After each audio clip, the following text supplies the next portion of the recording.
안녕하세요. 저는 얼마 전에 보수적인 시댁과 이별에 성공한 40대 두 아이를 키우는 평범한 여자예요. 옛날 사람들은 보통 보수적이라고 하잖아요. 그런데 저희 시댁은 그것보다 더 심했어요. 남편은 3대 독자이고 시부는 남자는 하늘, 여자는 땅이라는 말을 밥보다 더 많이 했거든요. 이렇게 이야기하면 왜 그런 결혼을 했냐고들 해요. 그때는 시부보다 남편을 더 믿었기에 그런 선택을 했는데 그게 문제가 있었다는 걸 나중에 알게 됐죠. 저는 대학을 졸업하면서 일찌감치 창업을 해서 독립하게 된 경우였고 남편은 그 근처 중소기업에서 일하는 평범한 회사원이었어요. 제가 남편을 택한 이유는 딱 한 가지였어요. 상냥하고 부드럽고 폭력적이지 않다는 거요. 저의 친부는 술만 마시면 사람을 때리는 개차반 같은 인간이었거든요. 솔직히 지금도 입에 올리고 싶지도 않고 머리로 떠올리기도 싫어요. 그런 친부와 정반대의 사람이 남편이었어요. 무슨 일이든 트러블을 만들려고 하지 않았고 언제나 나긋나긋한 말투를 썼어요. 그렇지만 모든 사람이 완벽할 순 없잖아요.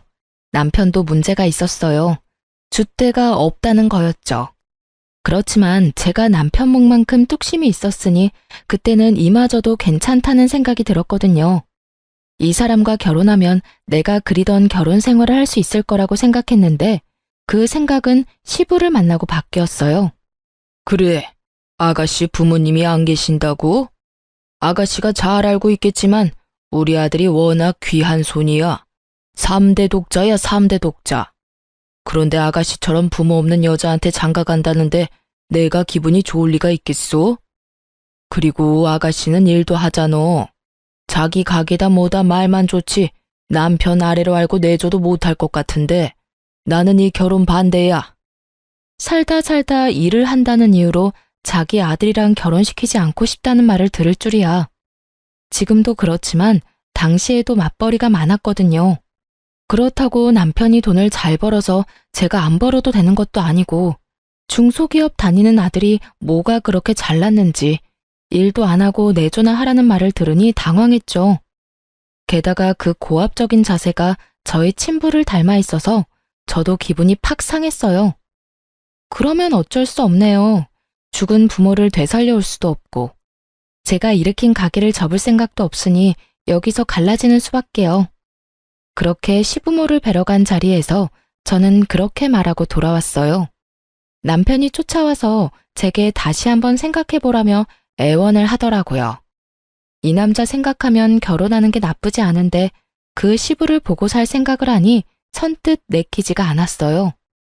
원래 부모가 싫어하는 결혼은 하는 거 아니라잖아. 일단 생각 좀 해보자. 그렇게 말하고 돌아왔는데 며칠 뒤 저는 그 말을 번복해야 했어요. 속이 안 좋고 울렁거리더니 생리를 하지 않더라고요. 워낙 불규칙적이라 애가 생겼을 거라고는 생각도 못했는데 산부인과에 가보니 이미 8주였어요. 아이의 심장이 뛰고 있더군요. 그 길로 남편을 찾아가 말했어요. 애가 생겼다고요. 남편은 뛸 듯이 좋아했어요. 자기가 아빠가 된다는 것도 저와의 결혼이 어떻게든 이루어질 수밖에 없다는 것도 그 사람에게는 모두 좋은 일이었던 것 같아요. 그렇게 20주째 되는 날 시댁에 다시 갔어요. 아버지, 저 이 사람하고 무조건 결혼할 겁니다. 이 사람 제 아이 가졌어요. 그것도 건강한 아들이에요. 제가 임신을 했다는 말에 시부의 눈이 동그래지더니 아들을 가졌다는 말에는 크게 한박웃음을 짓더군요. 아들? 진짜 아들 맞다고 하던? 네, 16주에 이미 아들인 거 확인했고 여기 오기 전에 한 번 더 확인했어요. 아들이 확실하답니다. 그러니까 저희 결혼 허락해 주세요. 제 손을 꼭 잡은 남편을 지그시 보던 시부가 고개를 끄덕이더군요. 손 귀한 집안의 아들을 먼저 안겨주다니 이 결혼을 허락 못할 것도 없지. 내가 저번에 그렇게 말한 건 너무 마음에 담아두지 말거라. 늙으면 이래저래 걱정이 많은 법이야. 안면몰수한 시부의 상냥한 척에 저도 웃는 척하며 말했죠. 네, 걱정하지 마세요. 마음에 담아두지는 않을 테니까요. 그래, 아가 너는 당분간 우리 손주 안 아프게 출산에만 힘쓰도록 해라. 혼인신고는 오늘 가서 하도록 하고. 그렇게 어렵사리 시부의 허락을 얻어 저희는 결혼에 골인할 수 있었어요. 아이만 생각하라며 일도 그만두길 원했던 시부였지만 제 뱃속에 아이가 있다 보니 크게 뭐라고 하지는 못하더라고요. 스트레스 받아서 애가 어떻게 될지 모른다고 얼마나 조심하는지. 그때가 제 결혼 기간 중 제일 스트레스 덜 받았던 때였을 거예요. 당시 제 가게는 안정적인 수입을 창출하고 있었고 돈도 꽤 벌고 있었어요. 남편 수입보다 더 많은 순수익을 벌어들였으니 생각보다 꽤 괜찮은 편에 속했죠. 그래서 가게를 그만둘 생각은 눈꼽만큼도 없었어요. 이걸 어떻게든 잘 키워서 돈을 더 벌어서 모아야겠다는 생각뿐이었죠. 아이를 낳았을 때도 아기 없고 가게에서 계산대를 지켰어요. 저 대신 일해줄 직원 한 명 뽑고 저는 아이를 안고 가게를 지켰어요. 장사하는 사람에게 육아휴직 같은 게 있을 리 없잖아요. 남편이 육아휴직을 쓸 수 있는 것도 아니어서 일도 육아도 모두 오로지 제 몫이었어요. 그래도 그게 힘들다고 생각한 적 없었어요. 아기는 아기대로 이쁘고 가게는 가게대로 좋았으니까요. 30대 중후반 치고는 건강했던 몸도 한몫하긴 했죠. 체력이 웬만한 여자들보다는 좋았으니까요. 그렇게 아이가 돌잔치를 할 무렵에는 어린이집을 보낼 생각으로 여기저기 알아보고 있었어요. 그런데 돌잔치하러 올라온 시부가 제게 그러더군요. 아가, 우리 손주 데리고 일주일에 3일 정도는 시댁에 내려오거라. 어차피 요새 일도 없을 거 아니냐. 아버님, 주말은 제가 시간이 없어요. 평일은 아기도 어린이집 가야 하고요. 어린이집이라는 이야기에 시부가 깜짝 놀라더군요. 또 이 어린애를 어린이집에 보낸다고? 1살밖에 안 된 애를? 정신이 있는 거냐? 우리 귀한 장손 어린이집 보냈다가 병이라도 올마오면 어떡하려고 그러냐? 그만둬. 그리고 너도 일 그만두고 애나 봐라. 그 가게 그것도 정리하고. 애비가 벌어오는 돈만으로도 충분해. 아버님, 무슨 걱정하시는 건지는 알겠는데요. 저희 맞벌이 아니면 생활비가 안 돼요. 애가 생겨서 돈 들 곳도 많은데 가게까지 없으면 정말로 저희 아무것도 못해요. 네가 아꼈으면 될 일이야. 아무렇게나 돈 펑펑 쓰니까 돈이 모자라다고 하지. 아껴서 필요한 데만 쓰면 돈이 왜 없겠어? 시부는 전혀 모르고 있더군요. 자기 아들이 얼마를 버는지. 그리고 며느리가 그보다 얼마나 더 많이 버는지도요. 그렇다고 시부 앞에서 남편 기죽이고 싶지는 않았어요. 그리고 너 가게 일 바쁘다고 내줘도 못하고 그러는 거 내가 다 알고 있어. 우리 아들이 얼마나 귀한 아들인데. 아침 저녁 꼬박꼬박 해먹이고 안 아프도록 집에는 신경 안 쓰도록 해줘야 한다고. 가만 보니 요새 전화할 때마다 골골대는데 그거 너한테도 문제가 있는 거 아니냐? 네가 내조를 잘하면 애가 아플 일이 있겠어? 정말 억울했어요. 남편이 여름 감기에 걸린 이유는 일 마치고 집에 와서 에어컨 바로 아래서 컴퓨터 게임을 하느라 그런 거였거든요.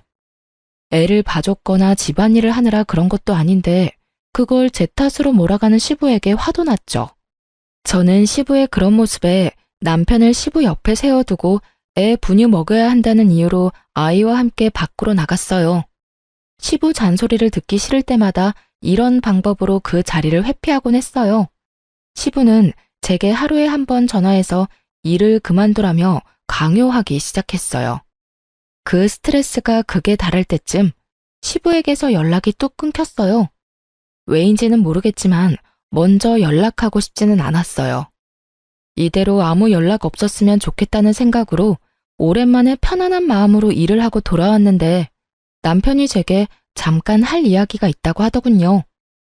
왜 그래? 얼굴이 안 좋은데? 무슨 일 있어? 여보, 혹시 돈 좀 모아둔 거 있어? 이런 말하기 민망하긴 한데 돈 좀 빌려줄 수 있을까? 저와 남편은 통장을 합치지는 않았어요. 그래서 남편은 차 대출금과 아파트 공과금 정도를 맡았고 저는 생활비를 담당했어요. 무슨 일인데? 아버지가 보증을 잘못 썼는지 지금 당장 아버지 살고 있는 집 날아가게 생겼어. 제발 부탁이야. 한 번만 도와주라, 응? 빚이 거의 2억이래. 지금 그 빚을 갚아달라는 거야? 그건 아니지. 아버지 살고 계시는 지방 아파트 팔면 2억 좀 더 나와. 그걸로 빚 갚으면 살 곳이 없으시니까 집을 하나 해드렸으면 하는데 그거보다 싼 걸로. 사실 나는 우리 집으로 모셔도 되기는 한데 그건 당신이 싫잖아. 눈치를 보며 말하는 남편을 보며 저는 눈을 질끈 감았어요. 돈을 빌려주지 않으면 우리 집에서 그 꼴 보기 싫은 시부와 함께 살아야 한다는 생각에 머리가 지끈거리더군요. 아버님은 도대체 무슨 생각으로 보증을 선 거야? 빚 보증이 얼마나 무서운데. 그리고 당신은 모아둔 돈 없어? 미안. 나한테 한 1,000만 원 정도 있는데 그거라도 보탤게. 10년 넘게 같이 살며 고작 1,000만 원 모았다는 것도 열이 받았지만 시부가 친 사고에 비하면 화낼 일도 아니었죠. 그래서 제가 그랬죠. 도와줄게. 대신 집은 내 명의로 살 거야. 내가 돈 내는 거니까. 그걸로도 괜찮으면 도와줄게. 10년을 넘게 일하며 모아놓은 돈을 시부에게 써야 한다는 건 너무 아까웠지만 제 명의라면 남는 건 있을 거라 생각했어요. 그랬더니 남편이 너무 고마워하며 제 손을 꼭 잡더군요. 여보, 고마워. 아버지한테는 내가 이야기할게. 당신은 아무것도 안 해도 돼. 그렇게 남편은 좋은 소식을 시부에게 전하러 갔고 저는 속이 쓰려오는 걸 느꼈어요. 그래도 제가 해준 걸 알면 시부가 더 이상 제게 잔소리를 하지 않겠지 하는 생각도 했어요. 시부가 제게 빚을 지는 거나 다름없으니까요. 그렇게 시부가 아파트를 팔아 친구의 빚을 갚고 저는 그 사이에 봐두었던 2억짜리 집을 계약했어요. 그리고 새 집으로 이사 들어가는 날 모른 척하고 있기도 뭐해서 남편과 함께 이사를 도와주러 갔어요. 그런데 시부가 저를 보더니 또 잔소리를 하더군요. 너 여태 일하고 있어? 내가 일 그만두라고 하지 않았냐? 남의 손에 애 맡기는 게 그렇게 좋아? 나 같으면 걱정이 돼서 아무것도 못할 것 같은데. 맞벌이 무조건 해야 한다는 것도 거짓말이었지? 이거 봐라, 이 집, 네 남편이 해준 거야. 네 남편 능력이 이렇게 좋은데 뭐하러 일을 해? 당장 푼돈 버는 일 그만두고 아들 내조나 해. 그리고 이참에 애나 하나 더 낳아라. 빚보증 잘못 써서 평생 일군 집 한 채 다 날린 시부가 집 사준 사람한테 푼돈 그만 벌고 애나 낳으라는 말을 들으니 순간 머리가 획 돌더라고요. 아버님, 말씀을 어떻게 그렇게 하세요? 이 집에 이사하게 된 게 누구 때문인지 잊지는 않으셨죠? 그리고 잘 모르시는 것 같은데 이 집 제 명의로 제 돈 주고 산 집이거든요? 한 번만 더 남편 내조해라 일 그만두라 말씀하시면 저 지금 당장 이 집 팔아버릴 거예요. 제 말에 시부가 깜짝 놀란 얼굴이 되더니 급기야 울그락불그락 씩씩대기 시작했어요. 애비야, 이게 다 무슨 말이냐? 너 이 집 네 돈으로 산 집이라고 하지 않았어? 그런데 애미가 왜 저런 소리를 하는 거야? 아버지, 그게요. 실은 저도 돈을 조금 보태기는 했어요. 그리고 제가 언제 제 돈이라고 했어요. 제가 모은 돈에 아내가 모은 돈 합해서 드리는 거라고 했잖아요. 네가 보탠 돈이 얼마야? 1,000만 원이요. 남편 대답에 시부가 이마를 짚더니 그 자리에서 한숨을 푹푹 내쉬며 남편에게 그러더군요. 너 지금 당장 나 따라 들어와. 시부가 귀신 같은 얼굴로 말하자 남편놈 얼굴이 완전 울상이 되더군요. 벌벌 기며 시부에게 변명하는 남편을 보니 이게 무슨 상황인지 감이 왔어요. 남편에 부딪히고 싶지 않은 성격은 시부와의 트러블을 피하고 싶은 마음에서 오는 거였더라고요.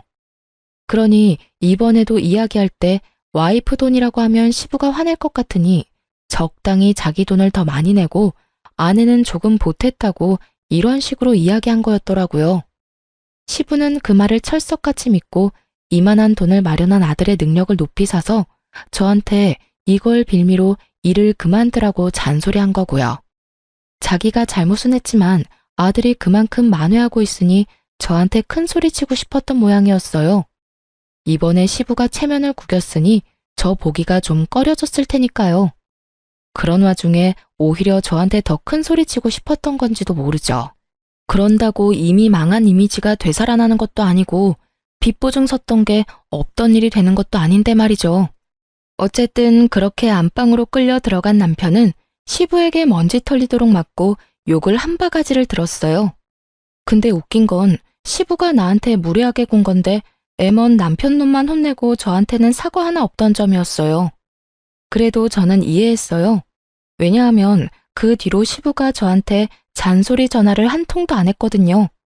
큰 돈을 썼지만 일단 내 이름으로 된 내 돈으로 묶여있고 시부의 잔소리까지 막아줬으니 지출이 아니라 투자라고 생각하자고 저 편한 대로 생각하기로 했어요.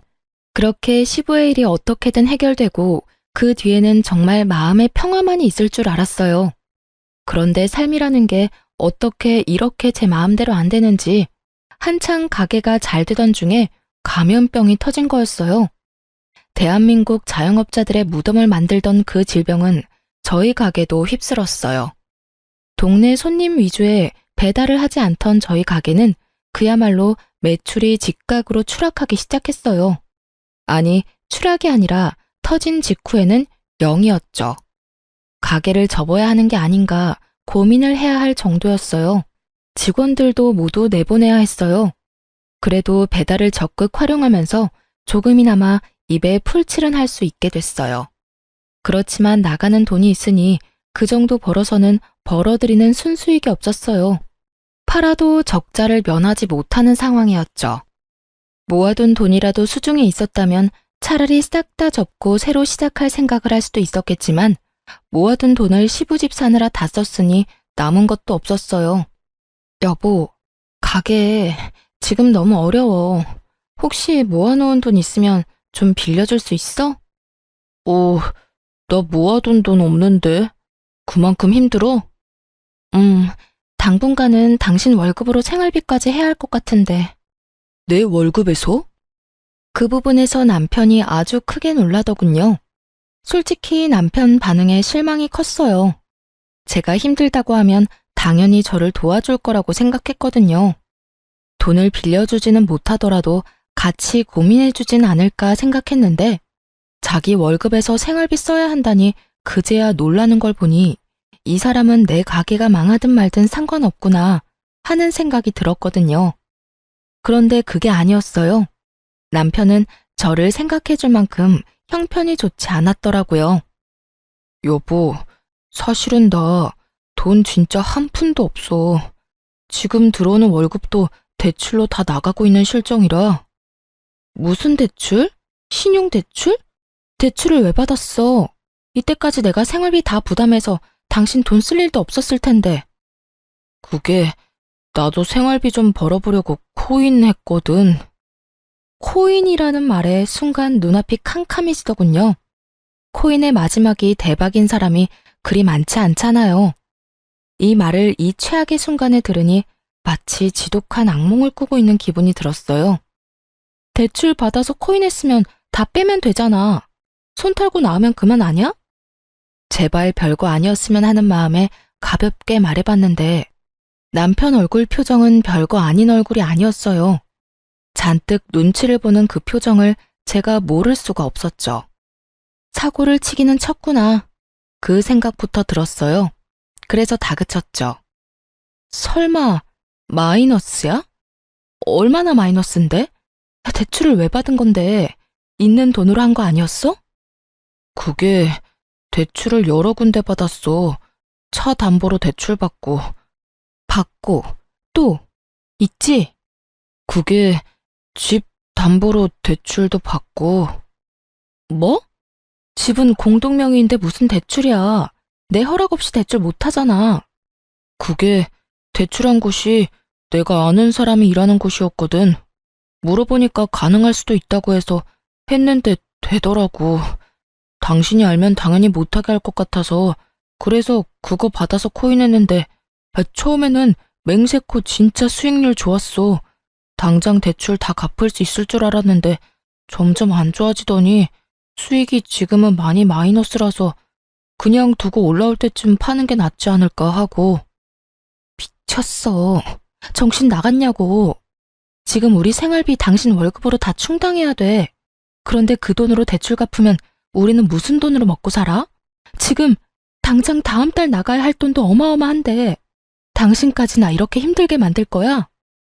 나라고 나쁜 생각으로 그랬겠어? 나도 당신한테 도움되려고 그런 건데, 애 크면 돈도 필요할 것 같고, 일 그만둬도 용돈벌이 정도는 할 수 있을 것 같아서. 재수 없는 소리 하지 마. 당신 일을 왜 그만둬? 지금 당신 일 그만두면 우리 다 망하는 거 알지?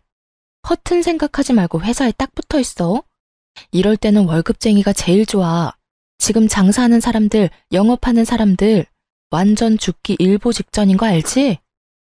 그렇게 말하는데 뭔가 낌새가 이상하더라고요. 갑자기 이 타이밍에 일을 그만둔다는 이야기를 하니까요. 당신 설마 일 그만뒀어? 아니지, 그런 거 아니지.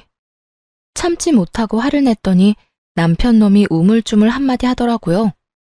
그게, 나 회사에서 해고 될 것 같은데. 뭐? 하룻밤 안에 폭탄 발언을 이만큼 많이 들을 줄이야.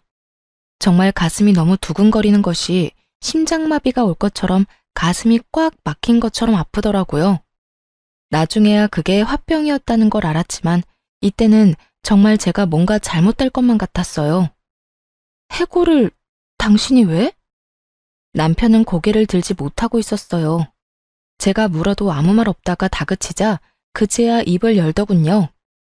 회사에서는 근무 태만이라고 하는데, 내가 봤을 때 그 정도는 아니고, 사실은 일하다가 내가 잘못해서 문제가 좀 생겼거든. 근데 그게 완전히 내 잘못이라기보다는 그걸 확인해야 하는 사람이 확인을 잘못한 것도 있고 내 책임만은 아닌데 내가 다 뒤집어 쓰고 나가는 거라. 그만. 나한테 설명하지 마. 더 들으면 진짜 졸도할 것 같으니까. 그러니까 해고를 당한 거야? 아니면 곧 해고를 당한다는 거야? 일단 이달 말까지 일하고 나오지 말라고. 며칠 남지 않았더라고요. 말일까지. 미쳤어. 가게가 망해가는 걸 보면서도 그런 짓을 저질러? 이제 어떡할 거야? 우리 지금 집도 반은 날아갔고 차도 대출금 못 갚으면 날아가는 거야. 무슨 정신으로 이런 미친 짓을 저질렀어? 내가 힘들면 당신이라도 버텼어야지. 해결 방법이 왜 없어? 나한테 다 방법이 있어. 우리 아버지 계신 곳으로 내려가자. 거기 내 고향이잖아. 친구가 일자리 소개시켜준대. 지금보다 월급도 훨씬 괜찮고 우리 사는 집 팔고 나면 매매금의 반은 건질 수 있을 테니까 그걸로 자기 거기서 가게 하면 되고, 살 곳은 어차피 아버지 집이 당신 명이니까 거기서 살면 되잖아. 나더러 지금 합가하라고 하는 거야? 멀쩡한 집 반토막 내놓은 주제에 나더러 내 집에서 식모살이 하라고? 여보, 너무 그렇게 생각하지 말고 우리 같이 가보자. 가서 결정해도 늦지 않아. 아니, 왜 내가 여길 놔두고 거기를 가? 생각할 것도 없다니까? 그러지 말고 냉정하게 생각 좀 해봐. 냉정하게 생각했어. 그러니까 안 간다고. 거기서 시아버지랑 같이 살 생각 절대 없어. 그리고 그 집 평수가 6사람이 살 수 있는 평수야? 애들 데리고 어떻게 거길 들어가? 그럼 여기서 망할 거야? 여보, 한 번만, 딱 한 번만 갔다 오자. 응? 아니, 그냥 나들이 간다 생각하고 가. 알았지? 결국 그 주의 주말에 남편은 억지로 저를 데리고 시댁으로 향했어요. 안 가겠다며 버티는 저를 끈질기게 설득하는 남편 때문에 시댁에 한번 다녀온다는 가벼운 마음으로 내려가기로 했어요. 하지만 기분이 나쁜 상태로 들른 곳이라 표정 관리가 정말 하나도 안 되더군요. 남편이 잠시 시모와 부엌에서 이야기를 나누는데 시부가 저를 안방으로 잠시 부르더군요. 들어가 앉으니 시부가 제게 넌지시 이야기하더군요. 그래, 가게에 문제가 있다지? 아무래도 요즘 가게 하는 게 힘들겠구나. 우리는 괜찮으니 사정이 나아질 때까지는 우리 집에서 지내거라. 나도 많이 늙었고 슬슬 며느리 수발 받을 때도 됐지. 갑작스런 수발 이야기에 제가 화들짝 놀라 반문했어요. 네? 그게 무슨 말이세요? 그러자 시부는 오히려 다 안다는 표정으로 저에게 조용히 말했어요. 다 아니까 모른 척 안 해도 된다.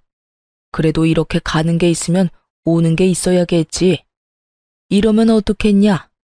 우리가 너희를 받아들이는 조건으로 이 집 네 명의에서 우리 아들 명의로 바꾸는 거, 그 정도는 해줄 수 있지?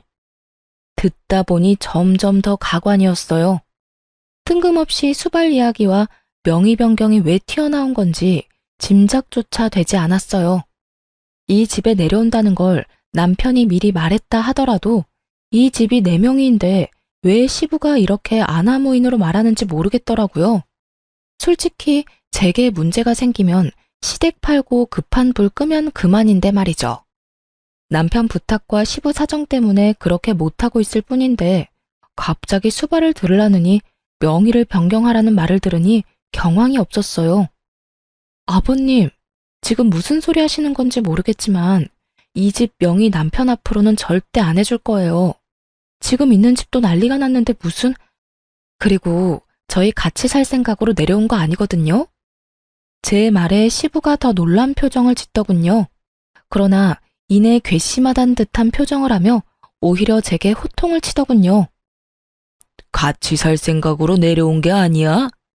야, 사람이 좋게 말할 때 알아들어야지. 가게 망해서 대출 다 끌어쓰다가 결국 망해서 여기로 내려오는 주제에 거절이 웬 말이야? 지금부터라도 조신하게 집에서 남편 내조나 하면서 살아. 암탈기 울면 집안이 망한다고 했다. 지금도 봐라.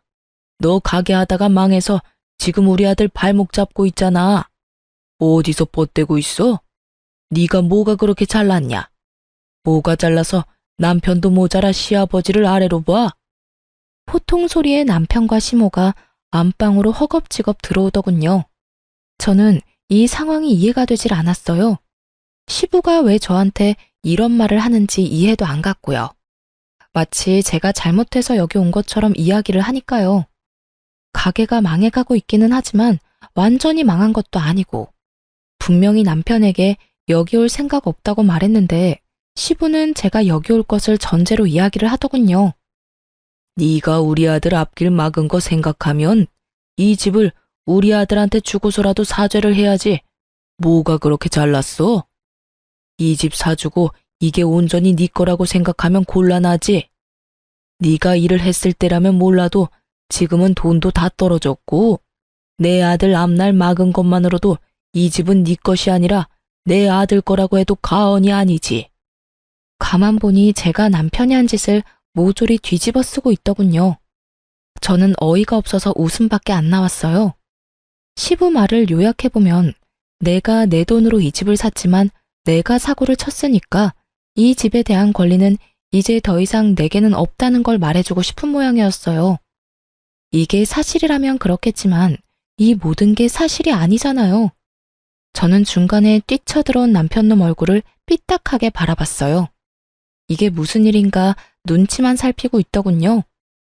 이 남자가 중간에서 자기가 한 짓을 고스란히 제 잘못으로 돌려놨고 그 이야기를 시부가 철석같이 믿고서는 저를 이렇게 모함하고 있는 상황이었어요.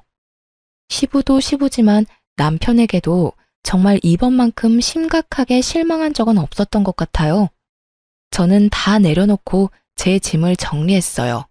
그리고 남편 앞에 가서 말했죠. 이혼하자. 이런 식으로는 못 살아. 당신이 무슨 잘못했는지는 알고 있지? 두 번 말 안 해.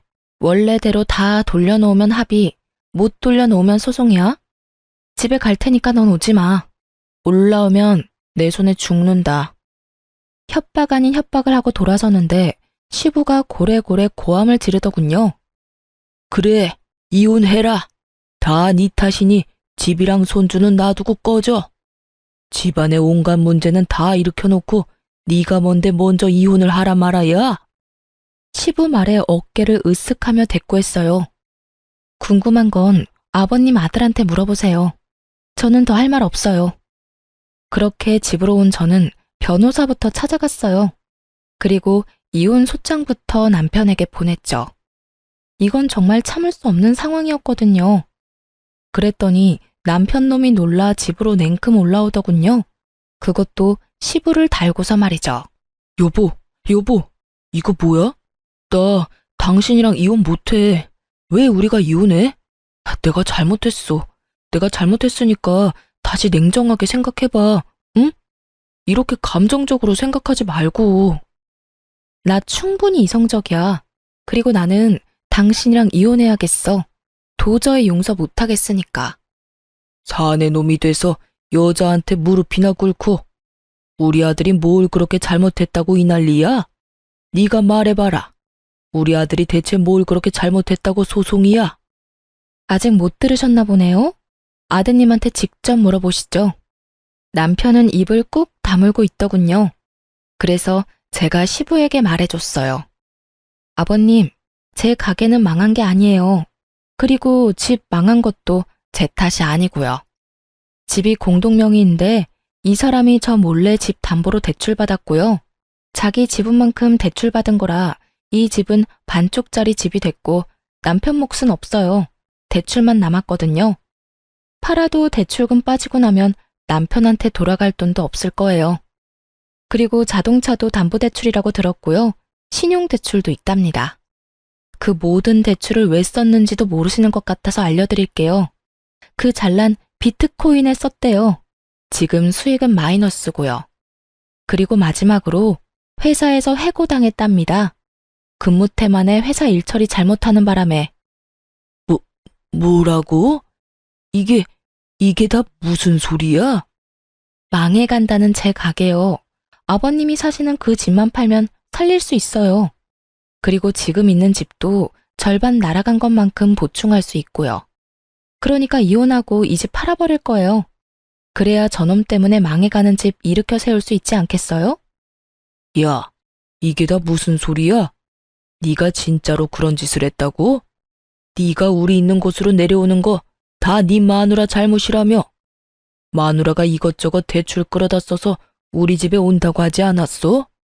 제 예상대로였어요.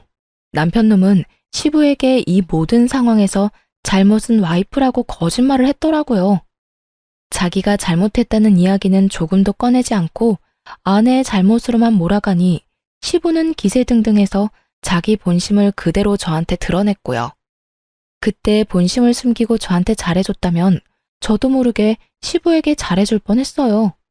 속으로 여전히 저렇게 정신 나간 생각하는지도 모르고 말이죠. 그런데 더 웃긴 건 남편 반응이었어요. 왜 때려요? 제가 왜 그런 말을 했겠어요? 제 잘못인 거 알았으면 아버지가 가만히 있었겠어요? 저한테 화내고 마누라 치마폭에 쌓여 산다고 또 혼내실 거였잖아요. 그리고 좋게 넘어갈 수도 있었던 거 아버지가 허튼 소리 하는 바람에 다 망한 거잖아요. 아버지가 공동명의니 수발을 들라느니 그런 말만 안 했어도 우리가 이혼하게 될 일은 없었다고요. 다 아버지 탓이에요. 아프다고요. 그만 때리세요. 이놈이, 너는 더 맞아야 해, 이놈아. 어디서 거짓말할 데가 없어서 아비한테 거짓말을 해. 그것 때문에 지금 내가 무슨 꼴을 당했는지 알기는 하는 거야? 몰라요. 그거 다 아버지가 한 거잖아요. 저한테 덮어씌울 생각하지 마세요. 정말 철이 없어도 이렇게 없을 수가. 10년 가까이 데리고 산 남편의 모습에서 제 첫째 아들의 모습이 보인 건 착각이었을까요? 아들은 애라서 그렇다 존 치지만 이 남자는 이 나이 먹도록 철은 어디로 빼돌렸을까요? 한바탕 남편놈 등짝을 두들겨 패던 시부가 힘이 빠진 듯 후회 가득한 표정으로 제게 묻더군요. 아가, 정말로 그 집 팔 생각이냐? 네, 당연히 팔 거예요. 그 집을 팔아야 집도 살리고 가게도 살릴 수 있거든요. 어떻게 하면 안 팔고 우리가 살 수 있도록 해줄 수 있겠냐? 나는 정말로 몰랐다. 아들이 이런 짓을 저질렀다는 줄은. 그리고 나한테 그런 거짓말 할 줄도 몰랐어. 이게 내 잘못은 아니지 않냐? 남편이 거짓말한 건 아버님 잘못이 아니죠. 그런데 그 거짓말에 휘둘린 건 아버님이잖아요. 설사 제가 정말로 그런 짓을 저질렀다 하더라도 가족이면 어떻게 된 일인지 괜찮은 건지 먼저 물어봐야 정상 아닌가요? 어쩔 수 없는 상황이었어요. 장사하는 사람들 모두가 힘든 상황이었다고요. 도움 같은 거 바라지도 않아요. 그냥 괜찮냐 한마디만 했었더라도 이렇게 화가 나고 열받지는 않았을 거예요. 오히려 아버님한테 더 잘하려고 했겠죠. 그런데 제 가게 망해간다는 말하면서 아버님이 저한테 뭘 요구하셨는지 기억하시죠? 수발도 들고 집도 남편 명의로 해달라고 요구했잖아요. 겨우겨우 살아난 사람한테 다시 죽으라고 하는 것과 뭐가 다르나요? 아버님이 하신 행동이 그런 행동이에요. 그리고 그게 진심이었으니 더 용서 못하는 거고요. 그건 진심이 아니었어. 네가 아니라 우리 아들이 그런 짓을 저질렀다는 걸 알았다면 아들을 혼냈을 거다. 그러니까 이렇게 된 건 내 탓이 아니야. 제 말에 시부가 눈을 질끈 감으며 망연자실한 표정으로 열심히 현실 도피를 하더군요. 시부가 말을 끊자 이번에는 눈치만 살살 보던 남편놈이 제 손을 꼭 붙잡으며 말하더군요. 여보, 나 진짜로 반성하고 있어. 그러니까 이혼만은 제발 봐줘. 아니, 이혼하더라도 아버지 살고 있는 집만은 그냥 놔둬주면 안 될까? 우리 식구들 지금 당장 갈 곳도 없어. 이 일의 시작이 뭔지 몰라? 아버님이 빚 보증 잘못 써주는 바람에 이렇게 됐잖아. 그러니까 그 친구분 찾아가서 돈을 받든지 그 집에 어거지로 끼어 살든지 그건 당신 마음대로 해. 그 사람한테 이야기해야지 나한테 이야기해봐야 소용없어. 나는 당신하고 잘해볼 생각이 놀랍게도 전혀 없거든. 아버님도 아버님이지만 솔직히 이번에는 당신한테 더 실망이야. 너야말로 진짜 나쁜 놈이야. 그리고 그 집 나 몰래 대출받은 것도 정말 배신감 너무 느꼈고. 그러니까 앞으로 찾아오지도 말고 이렇게 구차하게 매달리지도 마. 당신 얼굴 보면 있는 정도 다 떨어지니까. 여보, 나 진짜로 직장도 잃고 자식들도 잃고 당신까지 잃으면 아무것도 남는 게 없어. 내가 불쌍하지도 않아? 다시 한 번만 생각해줘. 직장은 당신 고향에서 다닌다며. 친구가 소개해줬다고 하지 않았어? 그리고 당신이 왜 불쌍해? 이렇게 일을 크게 만든 게 모두 당신 때문인데 뭐가 불쌍해? 그게 소개시켜준다는 것도 다 거짓말이었어. 집이랑 가게 다 팔고 오면 돈이 좀 남으니까. 그 돈으로 여기서 당신 장사하고 나도 장사하는 거 도울 생각이었어. 그런데 일이 이렇게 될 줄은 몰랐지. 아버지가 그런 말도 안 되는 요구할 줄 정말 나는 몰랐어. 아버지하고 전혀 그런 이야기 한 적도 없고. 그래, 아버님이 그런 말 한 거는 아버님하고 이야기해야 하는 게 맞지. 그러니까 당신이 저지른 짓을 모조리 내가 잘못했다고 뒤집어 씌운 거에 대해서는 너랑 이야기해야 하는 거지. 솔직히 평생을 살면서 이렇게까지 인간에게 실망해 본 적이 처음이거든? 그러니까 딱 한 가지만 물어볼게. 도대체 무슨 생각으로 다 내가 잘못한 거라고 말하고 다닌 거야? 내가 싫었어? 같이 살기 싫었니? 그러면 그냥 이야기를 하지 그랬어. 조용히 이혼해줬을 텐데 꼭 이렇게 사건을 만들어서 시끄럽게 해야 했어? 여보, 내 의도는 정말로 그런 게 아니었고 모든 게 오해였잖아. 풀면 다 해결될 수 있는 오해. 오해는 무슨? 이런 게 뭔 줄 알아? 다 알고 엿먹인 거야. 당신이 나한테. 그리고 오해? 오해라고 하기에는 너무 의도가 뻔하지 않아? 얼렁뚱땅 넘어가려고 생각하지 마. 나는 이제 당신이 그 어떤 말을 해도 믿지를 못해. 믿을 생각도 없고. 한바탕 퍼붓고 나니 속이 정말 시원하더군요. 게다가 시부가 보는 앞에서 다 퍼부으니 정말 너무너무 홀가분했어요. 시부와 남편의 그 절망스러운 표정과 정반대로 저는 편안한 표정을 짓게 됐으니까요. 그렇게 남편과 저는 이혼을 하게 됐어요. 이 모든 사태를 원상태로 돌릴 수 없었던 남편놈은 당연히 소송에서 불리할 수밖에 없었고 결국 양육권, 친권, 위자료도 모두 제게 유리하게 소송이 끝났어요. 전 남편은 집안 경제를 파탄냈다는 것이 크게 먹혀 들어가서 위자료 책정에 큰 도움이 됐어요. 시부와 남편이 사는 그 집도 팔려고 했는데 나올 생각을 안 하고 뻔뻔하게 버티더라고요. 그래서 그것도 소송 걸었어요. 퇴거 소송이요. 소송 걸고 나니 또 전화기 불나도록 끊임없이 전화가 오더군요. 그러나 받을 생각도 없었어요. 그랬더니 이내 연락은 안 오고 소송을 하니 강제 집행이 돼서 결국 그 집에서 나올 수밖에 없었죠. 저는 시댁집을 팔고 남편이 대출을 받았던 저희 집도 팔았어요. 그리고 가게 근처에 작은 평수의 집을 사서 아들과 딸을 데리고 이사했죠. 사실 그 집에서 더 이상 살고 싶은 마음이 안 들더라고요. 그래서 집을 옮겨봤어요. 직장과 집이 가까우니 생활권이 모여서 애들 보기는 더 편했어요. 가게는 다시 정상 궤도로 올라오기 시작했고 직원들도 다시 뽑았어요.